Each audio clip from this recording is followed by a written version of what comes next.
papeletas para lo que será el referéndum y consulta popular previsto para el próximo 16 de noviembre. Previo a ello, 15 organizaciones políticas fueron calificadas por el Consejo Nacional Electoral para hacer campaña por esa consulta, entre ellas el movimiento político Creo Listas 21. Para hablar de este y otros temas, nos acompaña el ingeniero Eitel Zambrano, director nacional del movimiento político Creo. Él es ingeniero comercial, tiene 35 años de edad y es oriundo de Chone, Manabí. Estimado ingeniero Zambrano, qué gusto que nos acompañe. Buenos días y bienvenido al Noticiero Nacional de WQ Radio. Quiero Qué comenzar la bueno. entrevista, mucho gusto, pidiéndole que nos cuente bajo qué consideraciones el movimiento político Creo, Listas 21, resolvió inscribirse para hacer campaña por el sí para la consulta popular 2025 que impulsa el gobierno del presidente Daniel Noboa. Bueno, muy buenos días, estimada Luisa. Un gusto estar en esta mañana en este diálogo con tus oyentes y a quienes nos están viendo por los diferentes medios electrónicos.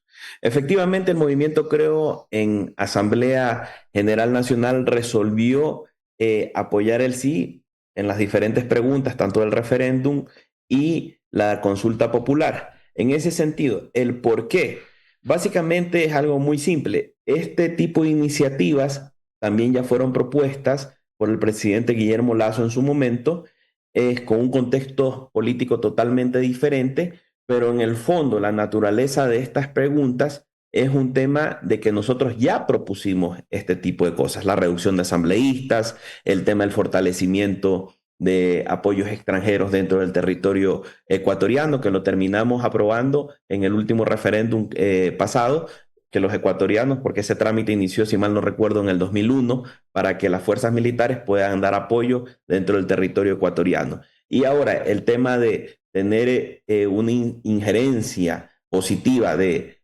bases extranjeras dentro del territorio ecuatoriano que nos ayuden a contrarrestar todo el tema del narcotráfico, lo vemos con muy buenos ojos y en ese sentido, fiel a nuestros principios y a lo que ya hemos propuesto en su momento con acciones, nosotros decidimos apoyar el sí para el referéndum y la consulta popular.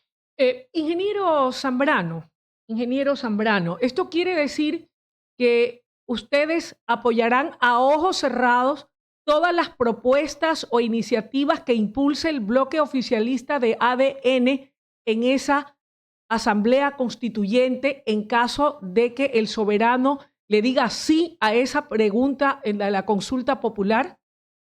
Bueno, si nos vamos a ir a una asamblea constituyente, no es que si vamos a apoyar sí o no a una bancada o a un bloque.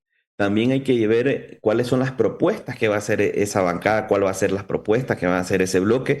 Nosotros sí tenemos una hoja de ruta muy clara, básicamente con tres ejes, tres dimensiones, que es el eje de la democracia, el desarrollo y justamente el de los derechos, que nosotros debemos garantizar que en esa línea de acción que nosotros estamos proponiendo también se pueda llegar a un acuerdo nacional para poder redactar una nueva Carta Magna. En ese sentido, no es que vamos a ir a ciegas a apoyar por apoyar. En este sentido, no, nosotros somos responsables con nuestras acciones y tenemos que analizar también cuáles son las propuestas que se vayan a realizar en caso de que nos vayamos a una asamblea constituyente y que tengamos representación. Precisamente a eso iba. En el eventual escenario de que se dé el tema de la Asamblea Constituyente, ¿ustedes irán con listas y candidatos propios? ¿Cuáles son o serán los preceptos constitucionales en concreto, los más importantes que ustedes impulsarán en el seno de esa constituyente? Bueno, lo que le vamos a garantizar a los ecuatorianos desde Creo a nivel nacional es que vamos a tener personas con experiencia proba justamente para que si llegan a la Asamblea Constituyente puedan aportar al desarrollo de ese texto. Nosotros en los tres principios que estamos manejando, en el tema de democracia, que se respete la institucionalidad del Estado, que exista, que se respete una verdadera independencia de poderes. Y en ese sentido, por ahí vamos a ir en ese eje. En el eje de desarrollo, estamos hablando que existe una verdadera desconcentración para que las provincias o los diferentes niveles de GAP, darle roles mucho más específicos para que puedan tomar sus decisiones oportunamente y efectivamente para darle soluciones a la ciudadanía en esos territorios en específico. Y en el tema de desarrollo, ahí es donde tenemos que ya llegar a un gran acuerdo, porque necesitamos una herramienta que sí nos pueda generar o nos pueda ayudar a generar fuentes de empleo, que eso es lo que necesitamos los ecuatorianos, teniendo en cuenta que los números que de 7 de cada 10 ecuatorianos no tienen empleo. Esto no es algo de este momento, esto ya lo veníamos hablando desde hace mucho tiempo y la línea sigue, continuamos en esa línea. Lo que hay que tener muy claro, pero muy claro, que el contexto cuando se redactó la constitución del 2008, esa constitución correísta, el Ecuador vivía otro panorama. Nosotros, ténganlo en presente, que en el gobierno del presidente Lazo comenzamos a hablar de la narcopolítica. No han pasado muchos años y vemos ya el nivel de infiltración que han tenido en los diferentes niveles de gobierno. Y en ese sentido sí tenemos que tener una carta magna que se adapte a nuestra realidad en este presente, pero que también pueda garantizar las libertades para poder generar desarrollo que necesitamos como Estado. Ingeniero Zambrano, la siguiente pregunta que le voy a hacer puede sonar un poco antipática, pero es necesaria. Y el que se Sí, mete a dígala. soldado tiene que marchar. Y usted está en este Oh, momento como director nacional de Creo. En las elecciones anteriores, para las presidenciales de este 2025, el movimiento Creo obtuvo apenas 26.753 votos, lo que representó apenas un 0.26% de los votos totales, quedando su candidato en el 12º lugar de entre 17 candidatos. Mientras que en las elecciones legislativas o parlamentarias, Creo no obtuvo ni un solo escaño. ¿Usted cree que de cara a una eventual constituyente, ustedes van a poder revertir estos resultados? ¿Es de los que piensa que un resbalón no es caída y que sí podrían llegar a tener una representación sólida y significativa en esa eventual constituyente?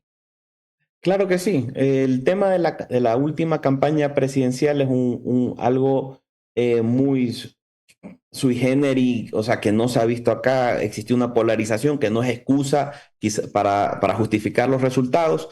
Si te basas en los datos del conteo presidencial, efectivamente son los que tú dices, pero por ejemplo, en la lista nacional de asambleístas tuvimos poco más de 120.000 votos. ¿Eso qué te garantiza? Que en la actualidad, si trabajamos solo con ese dato y omitimos el resto del histórico, estaríamos garantizando una representación a nivel nacional que al ser 24 estaríamos hablando que podría estar en el puesto 17 o 18 nosotros ya aportando con un parlamentario.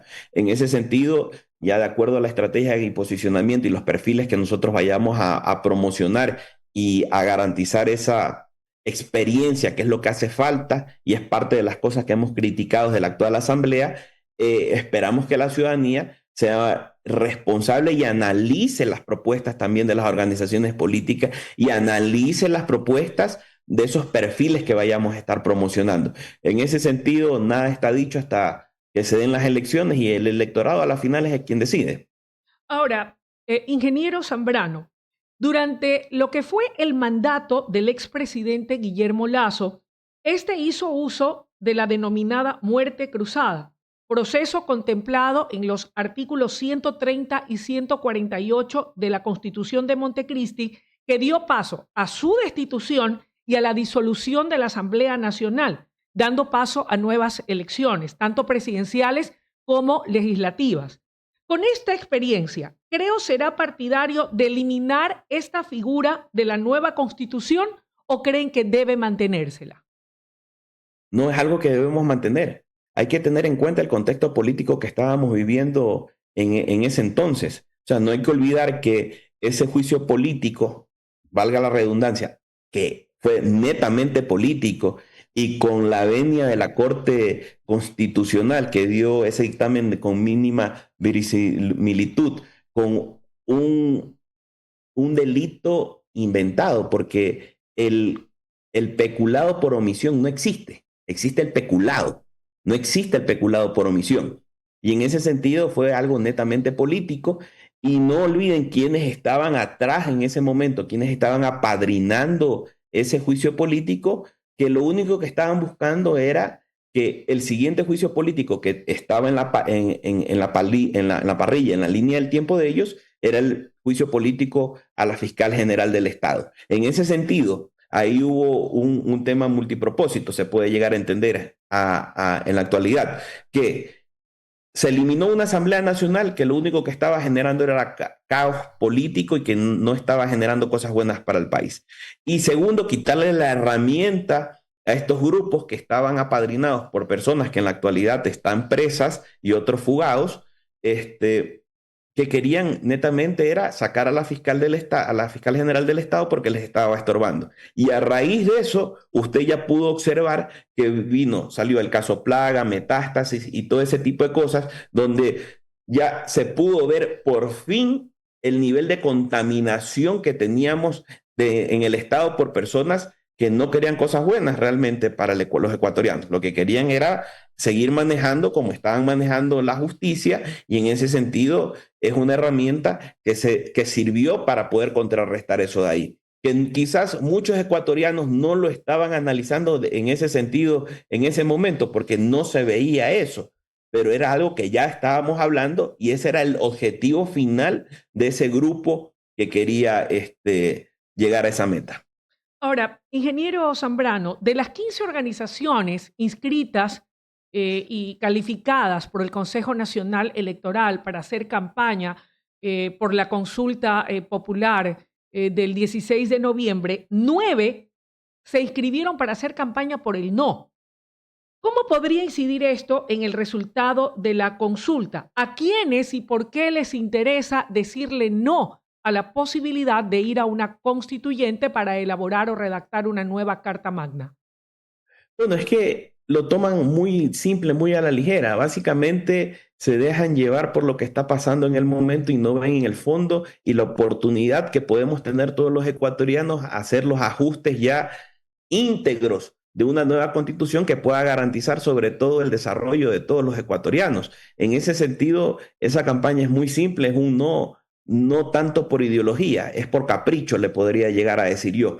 Y hay que ver también si esas personas o esos grupos políticos, al momento de que el sí llegue a ganar el próximo 16 de noviembre, van a presentar candidatos para una asamblea constituyente. Porque por principios, si ellos no están de acuerdo para ir a una asamblea constituyente, deberían también existir coherencia y que no se inscriban para promocionar candidatos. En ese sentido, o sea, sí hay que tener coherencia con lo que está pasando y también hay que tener empatía hacia los ecuatorianos y hacia el Estado, que se puedan generar ya una constitución que no sea un tema político o ideológico, que eso ha sido una de las fallas de la constitución del 2008, que netamente se enfrascó en base a una ideología y en ese sentido tenemos los problemas que estamos teniendo en la actualidad. Nosotros tenemos que pensar como Estado, que si redactamos una nueva constitución, sea una constitución que se pueda permanecer en el tiempo y se pueda ir adaptando también a las necesidades que vaya presentando el Estado. Ahora, volviendo a lo que sería una eventual configuración de esa constituyente, ¿hasta dónde usted cree que si es que el electorado decidiera darle el voto a los diferentes partidos o organizaciones políticas que decidan presentarse con candidatos propios, podrían lograr hacer ese contrapeso al bloque oficialista para evitar o impedir que sea una constitución con una sola visión de país, es decir, con la visión de ADN? Y se lo pregunto porque hoy por hoy, y para nadie es un secreto, las organizaciones políticas, y así se pudo evidenciar luego del último proceso electoral, en donde sin duda estuvo marcada esta polarización de la que usted hace referencia, pero las organizaciones políticas como tal quedaron sumamente debilitadas. ¿Usted cree que de llegar a ser parte de esa constituyente, podrán las voces de sus representantes hacerse eco en el pleno de esa constituyente para poder también contribuir con sus aportes o ideas? Porque hasta ahora, mirándolo desde la perspectiva del debilitamiento de las organizaciones políticas en general, todo apuntaría a indicar que el presidente Daniel Noboa tendrá luz verde, si se quiere, para poder realizar o redactar una nueva Carta Magna de acuerdo a su visión de país para poder impulsar y llevar adelante sus propuestas de gobierno. Bueno, en ese sentido hay que tener en cuenta que para aprobar cualquier cosa dentro de esa probable asamblea constituyente se van a necesitar dos de las terceras partes de ese universo de 80 asambleístas constituyentes. En ese sentido, todo voto va a ser muy importante y también todo aporte que pueda generar, así sea un solo individuo, puede marcar la diferencia.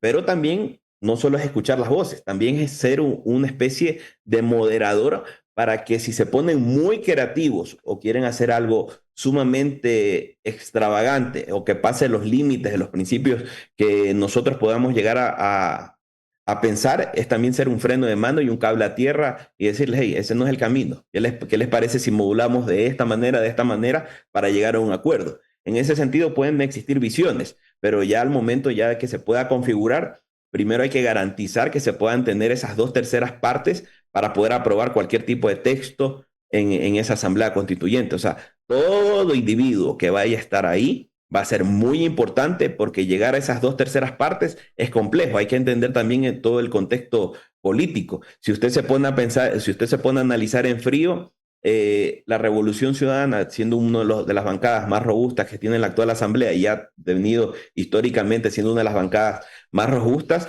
puede estar cerca también de un 30% de tener asambleístas dentro de esa Asamblea Constituyente. ¿Qué quiero decir? Que si ellos sobrepasan el 30% de esa Asamblea Constituyente, se va a requerir también llegar a un consenso con ellos o ver de qué manera se puede modular para poder aprobar un texto. Porque si no se logra hacer un gran consenso, simplemente no se va a redactar ningún texto y quedará ahí en letra muerta todo el trabajo que se vaya a realizar. Son escenarios que hay que irlos analizando y hay que ponerlos sobre la mesa también y para que la ciudadanía también pueda hacer conciencia de la importancia de saber elegir los posibles asambleístas constituyentes. Ahora, dos puntualizaciones. Aquí hay algo que, no sé, en lo personal me preocupa, y esto no lo digo como comunicadora y parte del staff de periodistas de WQ Radio. Esto es una opinión muy personal como una ciudadana más. Yo en lo personal sí soy partidaria de que el Ecuador tenga una nueva constitución acorde a los nuevos tiempos, a las coyunturas y a los desafíos que tiene el país. Grandes desafíos, por cierto. Sin embargo, como todos sabemos, hay una paralización de la CONAIE focalizada, sí, en la provincia de Imbabura, que entra ya a su quinta semana de protestas. Y dentro de las exigencias que está imponiendo la CONAIE al gobierno nacional, es decirle no a la consulta popular y consecuentemente no a una constituyente. No obstante de lo cual, y yo coincido con usted, seguramente si el soberano le dice sí en la consulta a la constituyente, ellos también presentarán sus cuadros para ser parte de esta constituyente. Y en democracia, como también usted lo señala y yo coincido, serán los votos los que pesen dependiendo de cuántos representantes de ellos puedan ser considerados y ser parte de esa constituyente. Pero más allá de eso, estimado ingeniero Zambrano, a propósito de estas protestas que en su momento el expresidente Guillermo Lasso también debió enfrentar en su gobierno, ¿cómo ve usted la forma en que se está por parte del gobierno nacional aplicando estrategias que permitan de alguna manera disuadir estas protestas luego de haber hecho lo que en el pasado no pudieron hacer sus antecesores? Esto es mantener la eliminación del subsidio al diésel en aras de que pueda mejorar el tema de la recaudación fiscal y poder acabar con un subsidio que tanto daño le ha hecho al país porque ha mermado ingentes recursos que bien podrían haber sido utilizados para atender los graves problemas de los ecuatorianos. ¿Cómo ha visto usted las protestas? ¿Cómo ha visto el accionar del gobierno del presidente Daniel Noboa? ¿Y cómo mira las exigencias que, entre otras, hace la CONAIE, que hoy básicamente se centran y cobran fuerza en decirle no a la posibilidad de una constituyente? Bueno, es que lo analizan súper superficial, porque esto sí, en su momento cuando se generó el subsidio a los combustibles, hace alrededor de 50 años, sí era una situación viable en ese momento, pero es algo que se mantuvo demasiado tiempo. Ahora, hay que entender que también cuando estuvimos en el gobierno, se hizo un ajuste focalizado a los combustibles también, porque esto iba a ser de algo progresivo. En ese sentido hay que también ser sinceros con la ciudadanía. Hay que entender que el Ecuador tiene dos líneas de financiamiento. Una es lo que puede ingresar por petróleo, que son los gastos no permanentes, los ingresos no permanentes, y los ingresos permanentes, que es la recaudación tributaria. Si uno suma esos dos ingresos, básicamente se va a dar cuenta que no podemos generar una sostenibilidad a lo largo del tiempo. En ese sentido hay que tomar decisiones serias y a veces duras, pero aquí hay particularidades. Existen las herramientas que las ha estado promoviendo el gobierno con el tema de las compensaciones para poder hacer los ajustes hasta poder llegar a un equilibrio y que por la naturaleza de la economía se pueda ya ir equilibrando todo. Están las herramientas utilizadas, pero también hay que entender que uno está negociando, por así decirlo, con personas que no son serias cuando llegan a los acuerdos y tampoco que no son serias las propuestas que están diciendo, porque te dicen, ay, no quiero que me regresen el subsidio al diésel, ok, pero tampoco te están proponiendo una alternativa para poder suplantar ese recurso que lo necesitamos el resto de ecuatorianos para otros tópicos, tanto sea para salud, educación y seguridad. En ese sentido, la complejidad del tema macroeconómico del país es muy duro, es muy difícil, por eso vivimos de déficit en déficit cada vez y estamos generando una bola de nieve. Ese tipo de propuestas, o sea, hay que analizarlas, pero lo que sí hay que tener súper claro que el tema de los paros, al ser focalizados, no están generando el mismo impacto como se lo generó en el pasado. Digo, yo soy de la costa, acabo de venir de Manabí justamente el día de ayer y en la costa, por lo que me ha tocado viajar, uno no ve o se siente el paro como quizás se lo sienta en esos puntos específicos.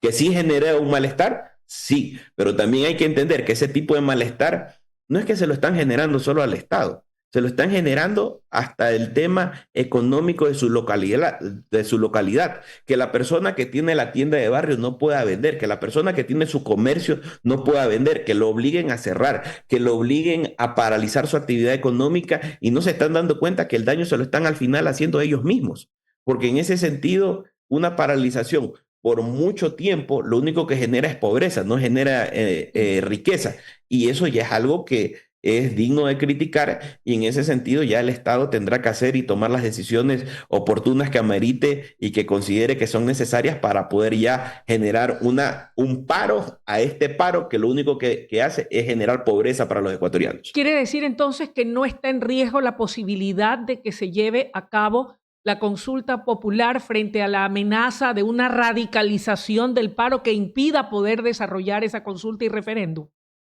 Para que se genere una radicalización se necesitan personas. Y aquí lo que sí podemos observar que la gran mayoría de ecuatorianos no quiere eso. Y en ese sentido quizás puedan existir problemas en esos puntos específicos donde está el paro un poco más fuerte, pero que eso puede inducir a que tengamos un resultado negativo es bastante complejo. Porque a la final ya te puedo llegar a decir que en este momento sí existe una especie de conciencia social. ¿Qué quiero decir con eso? Que ya el ecuatoriano también está aprendiendo la lección de las decisiones que ha tomado en el pasado y sabe que empujar este tipo de cosas con líderes que muchos podemos criticar, quizás tengan su legítima representación porque fueron elegidos por ellos mismos, básicamente. Pero en ese sentido, el beneficio debe ser absolutamente para todos los ecuatorianos si es que están buscando un beneficio, no solo puede ser para un grupo específico. Y cuando se toman un tipo de decisiones así complejas y de duras, existen los factores de compensación que se están poniendo a disposición y simplemente no los quieren tomar o los han tomado y se están aprovechando. Ingeniero Zambrano, para ir cerrando la entrevista, una última pregunta, la del estribo y no menos importante. ¿quiénes encabezarán los cuadros de Creo en una eventual constituyente? ¿Será acaso el expresidente Guillermo Lasso? Bueno, eso es algo que estamos analizando. Ahorita estamos en este momento, primero en lo importante, en lo urgente y lo inmediato, que es tratar de sacar adelante el referéndum y la consulta popular el próximo 16 de noviembre. Una vez que tengamos esa definición, ya procederemos a tener ese tipo de conversaciones, no solo con él, sino también con la militancia para poder tomar una decisión en firme. Lo que sí les puedo anticipar a los ecuatorianos, que si el 16 de noviembre nosotros... el sí gana, que es la línea que estamos apoyando, les vamos a garantizar que vamos a tener personas con experiencia, proba, certificada, para que puedan llegar a tener una alternativa para todo el electorado, que puedan tener buenos candidatos, para que vayan a aportar realmente a la redacción de este texto constitucional. Se lo preguntaba porque cada organización política llevará sus mejores hombres o sus mejores mujeres y sus figuras más representativas. Esto quiere decir entonces que no está descartada la posibilidad de que el expresidente Lasso sea quien encabece las listas nacionales de una eventual elección para la constituyente. Bueno, eso es una decisión que él la deberá tomar en su momento. Eh, si de mí dependiera, sería un sí rotundo. Yo conozco la gallardía, la eficiencia y la eficacia de una persona como el presidente Guillermo Lasso. Creo que le podría aportar muchísimo a la redacción de un texto constitucional con una visión de Estado, porque él sí fue un estadista, ha sido un demócrata a carta cabal, y eso también hace falta aquí en este momento político del país. Pero eso es una decisión que la tendríamos que tomar ya después del 16 de noviembre. Estimado ingeniero Zambrano, quiero agradecerle la deferencia que ha tenido para con nosotros de aceptar esta entrevista y poder conversar abiertamente sobre estos temas de coyuntura política nacional. Éxitos, y seguramente volveremos a conversar en la medida en que se vayan dando cada uno de los acontecimientos que el país espera y que hoy hemos abordado. Que tenga un buen día. No, muchas gracias a ti, Luisa, y definitivamente eres una gran periodista por el nivel de preguntas que realizas. Me gustó la entrevista, básicamente. Un saludo, tengan una linda mañana. Pasen bien. Muchas gracias a Eitel Zambrano, director nacional del movimiento político Creo Listas 21, presente esta mañana en el Noticiero Nacional de WQ Radio. El tema de coyuntura y básicamente aquel que tiene que ver con la consulta popular y referéndum convocada por el gobierno del presidente Daniel Noboa para el próximo 16 de noviembre. Pero antes de irnos al corte, tengo una importante recomendación de uno de nuestros auspiciantes. Transforma tu compañía con inteligencia artificial. Imagina a tu compañía evolucionando al siguiente nivel. Hoy eso que imaginaste ya es una realidad. Por eso, con Telconet, toda la operación tecnológica de tu compañía se transforma con el uso de la inteligencia artificial. Transforma tu compañía con inteligencia artificial de Telconet. Visita www.telconet.es o escríbenos a info@telconet.es para evolucionar a tu compañía. Este es un mensaje de Telconet. Son las 9 de la mañana con 8 minutos, 9 y 8 minutos en la mañana. Vamos a irnos a una brevísima pausa, pero déjenme contarles que cuando volvamos, dialogaremos con el magíster Alcíbar Pila.